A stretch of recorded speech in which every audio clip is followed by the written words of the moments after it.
What's up guys, welcome back to another video. Today I'm gonna be breaking down my budget, how I budget my things, expenses, everything, staying in Kampala. So everyone has different way of budgeting, spending and everything. So I'm gonna take you through each and everything because I actually track my budget.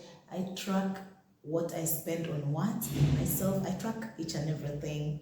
So I have them all together in my Excel sheet. So let me show you. Just open my computer and then I'll show you how much I spend, and I'm going to break them, each one of them down for you guys so that you can see and have an idea of what it is like living in Kampala. Alright, so the first expense is normally rent. Now you'll be asking yourself like, oh, this house is empty, how long have I been paying rent here? Actually, before I rented this house, I have another house somewhere.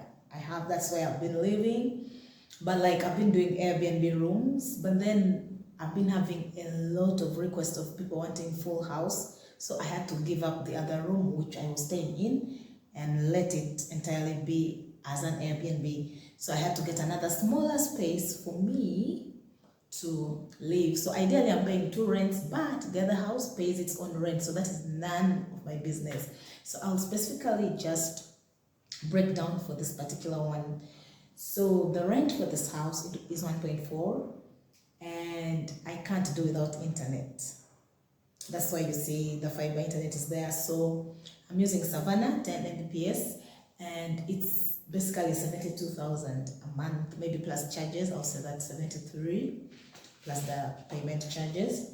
And then food, I normally budget for 150,000 shillings on food every month.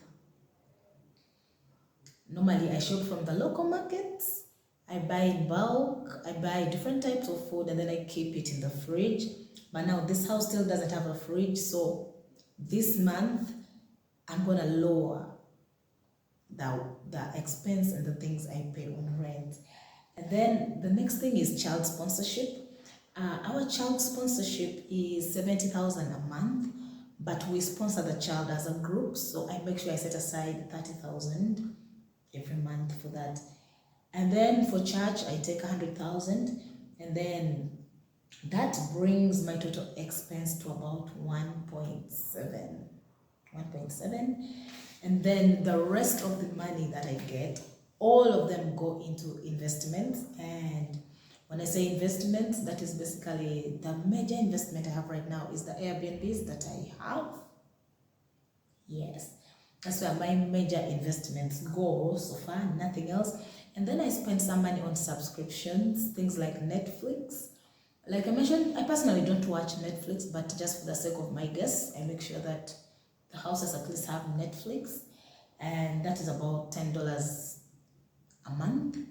And then I'm also subscribed to Google Storage. That's like $2 a month. And then what else am I subscribed to?